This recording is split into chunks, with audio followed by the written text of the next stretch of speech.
Buenas tardes, bienvenidos. Bienvenidos a este ciclo de charlas que habíamos iniciado allá en marzo de este año, cuando nadie imaginaba el Día de la Mujer, que transitaríamos esta pandemia que nos puso en una encrucijada y en un entramado interno que nos puso en tensión con nuestros sentimientos, con nuestros valores. Pero sobre todo nos puso en tensión con nosotros mismos. ¿Cuántos somos capaces de aprender en medio de una crisis? ¿Cuántos somos capaces de valorar en principio la vida en el encierro y la vida en comunidad, pero desde otro lado, mirada desde una comunidad que tiene que ser solidaria absolutamente con el otro?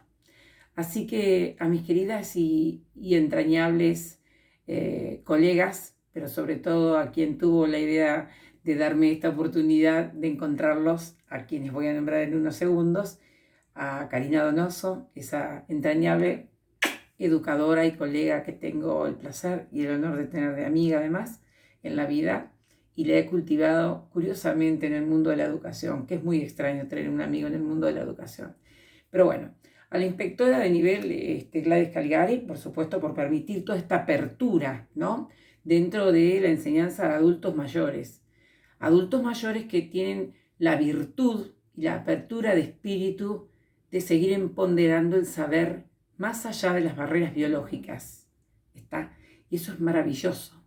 Y eso nos llena absolutamente de bríos nuevos a los educadores. Y nos da esperanza, y nos ennoblece, y nos enriquece como formadores, porque claramente si tenés ganas de aprender a los 70 años, a los 80 años, a los 90 años, es porque no todo está perdido, porque acá hay grandes valores que cultivar todavía. Entonces, a la inspectora de nivel Gladys Caligaris, a la directora de la institución, la señora Estela Paulucci, y a quienes ceden la institución generosamente, Hernán Arambarri, Daniela Manfredi, nuestra entrañable Escuela Secundaria Técnica, también a ellos porque nos atendieron muy gentilmente en aquella oportunidad en la que los visité, y por supuesto, como dije recién, a Betty Giannuzzi, mi querida Betty, la Betty de mi Smith natal, y a Karina. Pero acá, como dije recién, hay forjadores invisibles de la patria. Hay claramente los héroes cotidianos, esos que son quienes nos entusiasman cuando abren su cabeza, su mirada, y nos dicen, pero esta no es la historia que yo aprendí. Pero con mucho respeto se hacen una mirada introspectiva hacia adentro y nos siguen escuchando con asombro y empiezan a razonar y empiezan a ponderar la palabra de quien está enfrente. Y eso es un tremendo elogio para a quien le gusta pensar y a quien le gusta dialogar la historia y generar esta retroalimentación permanente del hacer y el decir la historia en voz alta. Así que a Cristina, a Olga, a María, a Marta, a Daniel, a Ana, a Norita, pronta recuperación Norita, a Lorena, a Patricia y a nuestro entrañable Juan, el santiagueño, Nojáis Pasapicuna, Juancito. A todos ellos vamos a dedicarles esta clase virtual que está dedicada precisamente a estos 250 años del natalicio de Manuel Belgrano y 200 años de la partida física del general Manuel Belgrano. Ese general Manuel Belgrano que humanamente es el hombre que nos generó la emoción enorme a los argentinos de ponernos un símbolo patrio, un emblema nacional, que es nuestra bandera y es nuestro mayor orgullo, ¿no? Tocar la bandera, llegar a la bandera cuando uno es estudiante es uno de los máximos orgullos que tiene que tener un estudiante y uno de los máximos orgullos que tiene que tener un profesional cuando jura frente a ella también. Y por supuesto cada argentino, cada vecino, cuando la ve flamear en algún mástil, en algún evento especial o simplemente porque es maravilloso ver los colores de nuestra bandera, verla flamear, verla en alto, verla ennoblecida, y por supuesto impoluta como la pensó Manuel Belgrano, ese pensador que además era un tremendo humanista, formado obviamente en las raíces humanistas de la época, porque recibe estudios privilegiados en Europa, es un estudiante privilegiado también por sus maravillosas notas, las calificaciones, y también es un libre pensador. ¿Y qué es ser un libre pensador allá por el 1800 y antes también, porque fue educado, nació en junio de 1770, ¿no? Así que el 3 de junio de 1770. Esto quiere decir que ser un libre pensador era también ser de avanzada. Por eso es que él, en esto de nuestro tema, que es el entramado de las mujeres en nuestra historia, es alguien muy especial. Es el primero que mira a la mujer con una mirada absolutamente benévola, en el sentido de ver en la mujer la capacidad de educar y la capacidad de ordenar, no todavía la capacidad de administrar, no. En eso se diferencia de otro patriota que el año que viene va a cumplir sus 200 años del paso a la inmortalidad, que es Martín Miguel de Güemes. En eso se diferencia mucho. Güemes confió en su hermana, en Macacha Güemes, para administrar el erario público mientras fue gobernador. En eso se diferencia muchísimo. Y Güemes no fue un libre pensador, porque claramente al estar alejado de las grandes ciudades, al estar alejado de las universidades, al estar alejado de toda esa formación, tiene todavía ese don de la célula familiar, como me decía hace unos días, ¿no? En un diálogo exquisito, mi querido y entrañable colega y escritor Leonardo Lombroni, además de un guionista y dramaturgo de excelencia, que reside en Villa Gesell, y nos lo hemos perdido los casarenses hace muchos años, pero cada tanto nos visita. Ellos tienen esta mirada libre pensadora en donde todavía la idea de unidad familiar, la idea de mujer empoderada no existe. Existe una mirada de una mujer que educa, una mano blanda que sostiene, pero dentro del hogar. Existe la idea de una mujer que puede tomar un frente de batalla, como el caso de Juana Zurduy, a quien condecora como generala, pero porque claramente no tenía soldados, no tenía hombres disciplinados, y no es una crítica, fue una necesidad de su tiempo y fue realmente un mérito que le reconozco, y se le reconoce obviamente en la historia a Manuel Belgrano, ¿no? Juana Zurduy es la mujer extranjera condecorada en la Argentina y mirada y mimada, en el sentido de también perdió todo en esta guerra, ¿no? En esta guerra por la liberación de América, por la liberación, de liberarnos de las garras imperiales o realistas de España. Pierde sus hijos, pierde su marido, Manuel Padilla, otro entrañable libertador de América, ¿no? Y pare incluso algunos de sus últimos hijos en la guerra. Y sin embargo, Juana Zurduy se va de Argentina a su tierra natal, a su Alto Perú, prácticamente mendigando unas mulas y un poco de dinero para poder trasladarse. Y Manuel Belgrano le había condecorado generala. Es decir, a Manuel Belgrano como humanista se le tiene que reconocer ese mérito absolutamente. También a otra mujer a la que autodenominó la madre de la patria, que fue una negra, una afro-argentina, una negra maravillosa, María Remedios del Valle, una negra que se la llama la madre de la patria precisamente porque era costurera, era la mujer que animaba los ejércitos, pero también fue la mujer que se la jugó como espía, la mujer que peleó en algunas de las salas del ejército del norte con Manuel Belgrano, y claro, y también la que fue capturada algunas veces por los ejércitos realistas, y en una de las instancias soportó 9 días, 9 lunas de flagelo corporal, de golpes, azotazos en la práctica, y logra escaparse de las fuerzas realistas. Esa negra que termina allá por 1827 mendigando en el espacio que hoy es la Plaza de Mayo, y la reconoce un hombre de la época muy importante que tenía un cargo obviamente en la legislatura, y la quiere hacer autodenominar, obviamente, la madre de la patria, la quiere hacer condecorar, le quiere hacer dar una pensión. Eso nunca va a ocurrir, porque era negra, y la historia ya la estaban escribiendo los blancos, y ahí hay un gran problema. La historia la escriben los hombres y la escriben los blancos, Y todavía estamos en ese problema. Estamos en ese problema y a nivel mundial la pandemia está evidenciando estas circunstancias y estas situaciones, ¿no? Por otro lado, bueno, Manuel Belgrano no escapa a otra regla de su tiempo. Estos hombres librepensadores no pensaban la paternidad como la estamos pensando hoy.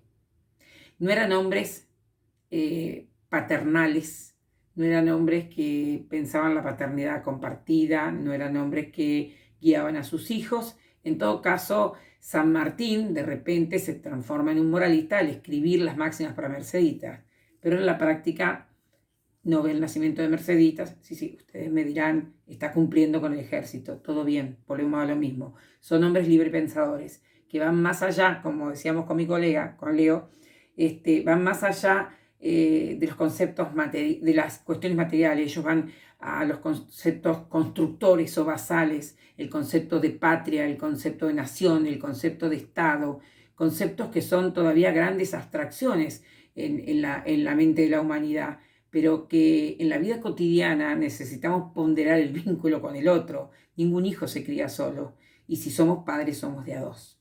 Entonces hay una historia y un lado oculto y oscuro en estos padres de la patria, ¿no?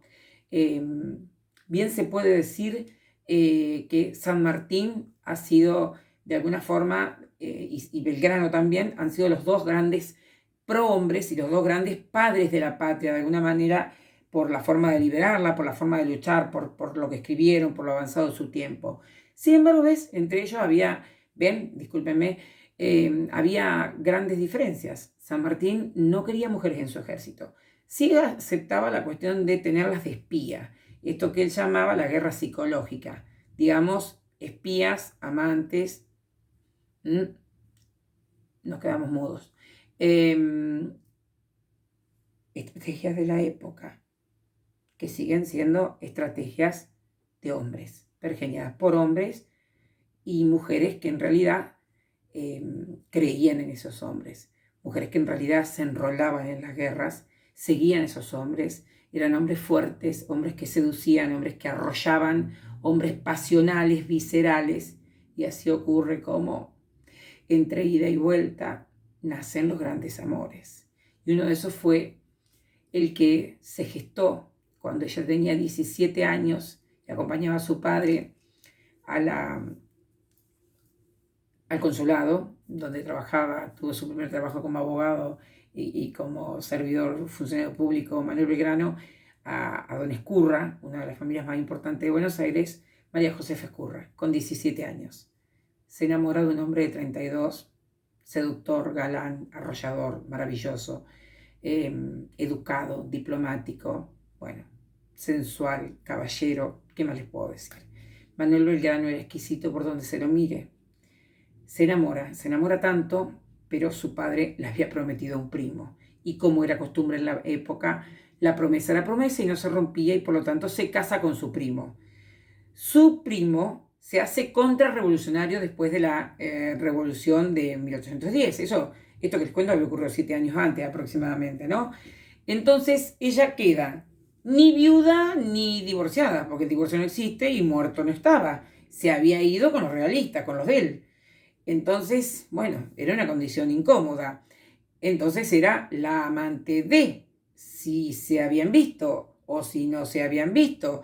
Estas son hipótesis de historia, no existen esquelas, no existen cartas, no existen pruebas, pero lo claro está que el amor ardía porque cuando él partió rumbo al norte, ella en 1812, con 20 y pico de años, tarda 40 días y se hace llevar al norte. Lo sigue, la convivencia dura 8 meses de amor febril, pasional, ardiente, desgarrador y emocionante. Y ustedes que son adultos, se los puedo decir, recuerden las escenas de Camilo Workman y imagínense más o menos estos amores desgarradores de época, ¿no?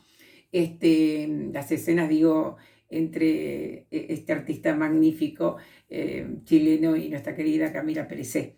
Estas cuestiones que son para ponernos la piel de pollo, ¿no? Pero que son magníficas.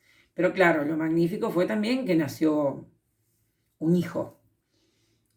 En ese año en el que queda embarazada María Josefa Ezcurra, en 1812, ocurren varias cosas. En principio que, bueno, Manuel Belgrano es llamado a otra misión. Ocurre la batalla de Tucumán, el éxodo jujeño, y bueno, y el 25 de mayo de ese año se bendice la bandera nacional, aunque después se oficializa recién en 1816 en el Congreso de Tucumán, ¿no? Pero, digamos, ocurren tres hechos que para él, como librepensador, y lo vuelvo a recordar, como librepensador y como individualista, que es otra corriente filosófica que está en la época de moda, es algo que está logrando lo máximo que busca un patriota, construir sus ideales y construir una patria grande. No está en sus planes ser padre. En los de ella no sabemos. Lo que sucede es que ella se vuelve y a la altura de Santa Fe va a parir, va a dar a luz a su hijo. Su hermana recién casada, María Josefa Encarnación Escurra, con Rosas, con Juan Manuel de Rosas, uno de los estancieros más influyentes y más importantes de la Argentina. Ella le confiesa a su hermana en una carta lo que le está sucediendo. La familia Escurra es una familia vasco-francesa absolutamente conservadora que no va a permitir que ninguno de esos secretos salga a la luz. Así que en Santa Fe arreglan todo antes de llegar a Buenos Aires. Van a ser Pedro Pablo y va a pasar a ser el hijo directo de Juan Manuel de Rosas y de Encarnación Escurra. Y su madre biológica, en un maquillaje atroz y absurdo de la historia, como una gran farsa, ¿no? Los abuelos, los tíos, su madre pasa a ser su madrina de bautizo, pero además pasa a ser oficialmente la tía. Pero todos se crían juntos. O sea que como es un vínculo que le permite estar cerca al menos, ¿no? Pongámosle, como dicen los chicos, ponele que estaban cerca al menos. Rosas, ustedes saben, pasó del lado de los malos a la historia, porque esta historia fue escrita por hombres de una vertiente librepensadora, y esa vertiente librepensadora estuvo ligada al pensamiento unitario. Belgrano no fue unitario, no estaba en la época unitario de federales, pero era librepensador.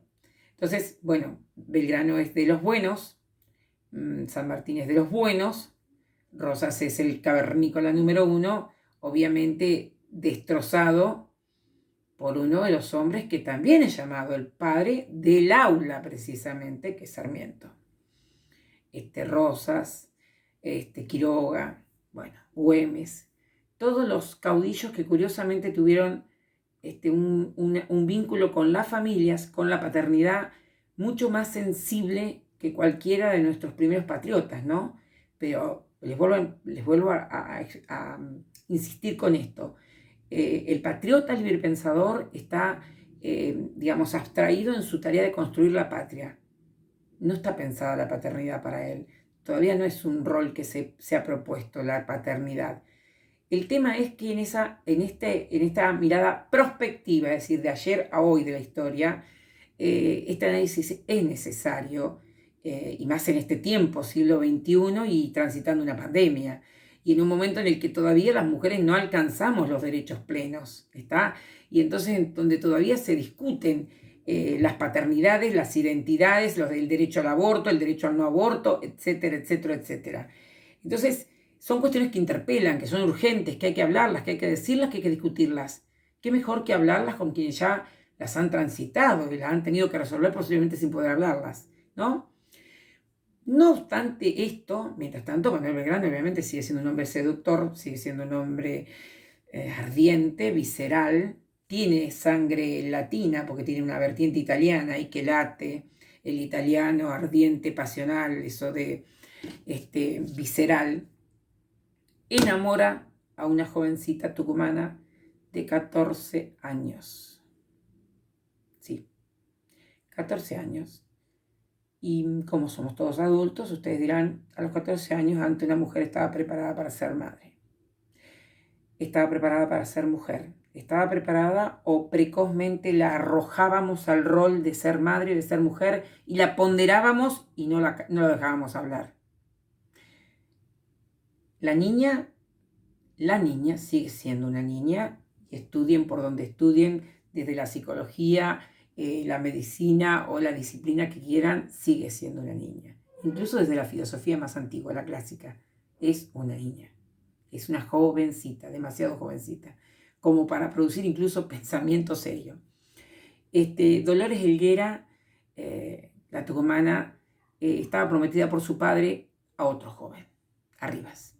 Entonces se va a casar con quien el padre dice, pero el amorío clandestino sigue, entonces el marido la abandona. Imagínense lo arrollador, lo humillante para la familia y a su vez lo atroz y desvergonzada para la señorita, porque la condena sobre quién recaía y sobre quién recae actualmente. Esa es la gran pregunta. ¿Recaía y recae? ¿O no recae más sobre uno solo? ¿O las mujeres no somos más condenadas por adulterio, por livianas, por alcobas, etcétera, etcétera? Los varones son aplauso para el machote argentino. Y las mujeres libertarias, promiscuas, lujuriosas, bueno, prostitutas, etcétera. ¿Está? Y no estoy haciendo una parodia, ni estoy haciendo un monólogo en favor de... No, estamos diciendo una realidad que se cae de madura, es una realidad social que todavía hoy se discute, habiéndose aprobado leyes en favor de la mujer y ya habiendo un avance muy importante en cuanto a la violencia de género, todavía tenemos jueces retrógrados, cavernícolas, trogloditas, que siguen afirmando que la mujer provoca, que el hombre descarga. Pero estamos directamente condenadas a ser, por naturaleza, un elemento de consumo cotidiano, de tire, use y tire y use, deseche, etc. No. La humanidad se ha sostenido y la urdimbre de la historia se ha sostenido porque las mujeres parimos y sostenemos nuestros hijos. Y la sociedad está cambiando y se está sosteniendo en plena pandemia porque las mujeres, además de parir, de sostener nuestros hijos y de sostener psicológicamente a todos los que tenemos alrededor de nuestro hogar, sea 1, 2, medio o un cuarto, o 10 o 20, nos hemos convertido también en el gran paraguas que sostiene la economía de la familia. La mujer hoy es jefa de hogar. Si hacemos un estudio de cuántas jefas de hogar hay hoy, les puedo asegurar que son muchas más las mujeres que sostienen a veces en forma precarizada y otras en forma en blanco, como tenemos la suerte algunas de tener el trabajo en blanco, también en blanco. Es contado con los dedos lo que le ocurre a esto. Es un privilegio que no debe ser así. Debe ser un derecho ya concreto en pleno siglo XXI. Han pasado 200 años, generaciones completas condenadas a existir bajo el pie del patriarca. Ni más ni menos que la historia de Dolores Helguero, que va a tener un hijo un año antes de que Manuel Belgrano se muera, una hija mujer además, ¿no? Así que Manuela Mónica Belgrano, quien es reconocida por Belgrano en Tucumán como hija natural, cuando Belgrano se estaba muriendo en su lecho de muerte, le dice a su albacea, a uno de sus hermanos, que a los 5 años la traiga a Buenos Aires y se la entregue a una de sus hermanas, una hermana casada con Chas, que vivía por el área de Azul, Tandil, bueno, el área de las tierras, de nuestras tierras bonaerenses. O sea, ¿dónde queda la dignidad de esa madre? ¿Qué fue de esa madre? Sí, podríamos decir, esa madre en realidad igual estaba condenada porque la familia se la iba a sacar a esa hija y se la iba a terminar dando a un orfanato por la vergüenza de que la había dejado el marido, que la había abandonado. ¿La vergüenza de qué? La vergüenza de una mujer que se enamoró, que tuvo un hijo, que se hizo cargo y que lo estaba sosteniendo. Una hija a la que le fue negada totalmente la historia y la identidad. Y a su hijo se le había prometido, según algunos historiadores contemporáneos como Daniel Balmaceda, Felipe Pigna, que al cumplir la mayoría de edad, 21 años, Rosas le revelaría la identidad real. Algo de eso ocurrió, porque a los 20 y pico de años, Pedro Rosas se hace agregar el apellido y Belgrano, Pedro Rosas y Belgrano. Pero curiosamente, cuando Rosas es vencido en la batalla de Caseros por el ejército grande de Urquiza, Pedro Rosas se queda al servicio de Urquiza. Y Pedro Rosas va a apuntar a la construcción de una nueva nación desde la mirada de Pueyrredón, Sarmiento, Urquiza, y de hecho le van a ayudar Pueyrredón a recuperar parte de sus bienes, de los bienes que le habían confiscado a su padre adoptivo, ¿no? Y él tiene una hija mujer, a la que va a dejar parte de esa herencia. Con lo cual acá es como que se revierte la historia, ¿no? Y a su vez se conocen con su hermana, su media hermana, ¿no? Que también a Manuela, Manuela Belgrano, y fueron, tuvieron mucha afinidad, ¿no? Entonces, bueno, claramente la historia tiene sus bemoles, la historia tiene sus egoísmos, la historia tiene sus vueltas. Lo que no cambia esto es el gran valor como hombre de nuestra historia, como prohombre de la patria, como constructor de una Argentina digna que tuvo claramente Manuel Belgrano. Y acá la otra cuestión, la cuestión de la intimidad, la vida íntima, de los próceres de la vida íntima de los hombres y las mujeres que hicieron la patria. Por un lado, sacar a las mujeres de nuevo a relucir y ponerlas en primera fila, no, al lado del hombre, no, ni arriba, ni abajo, ni al costado, al lado del hombre, donde van. Él lo intentó, desde lo militar lo intentó, desde lo educativo lo intentó. Solo tal vez le faltó la vida, la experiencia y la paz necesaria, porque vivió su vida en urgencia permanentemente, de ejército en ejército, tratando de salvarnos, tratando de hacernos libres, tratando de aportar a esta patria que siempre está semidesnuda, que siempre está semi-violentada, semi-rasgada, semi-rota, tratando de ponerla de pie, tratando de reivindicarla, tratando de empoderarla. Entonces, lo que le pasó fue posiblemente eso. Le faltó el tiempo, la experiencia y la tranquilidad para poder empoderarse como padre. Les dejo un enorme beso. Me encanta contarles estas historias, me encanta compartirlos con ustedes, espero verlos pronto, los quiero mucho y la verdad es que estas señas, honestamente, me hacen emocionar muchísimo, me hacen buscar cosas locas, que después no digo nada de eso, porque ustedes ya me vieron en vivo y en directo que yo no pongo nada de eso, después hablamos de cualquier cosa y de bueyes perdidos, pero que en realidad les gusta a ustedes también y que nos empodera a ambos y este entramado maravilloso del diálogo y de la capacidad de dar al otro la opinión, la mirada, el gesto, la caricia, el abrazo. Es maravilloso. Les mando este abrazo enorme, virtual. Los quiero mucho. Los extraño y me encantó haber compartido este espacio con ustedes. Gracias, caridonoso.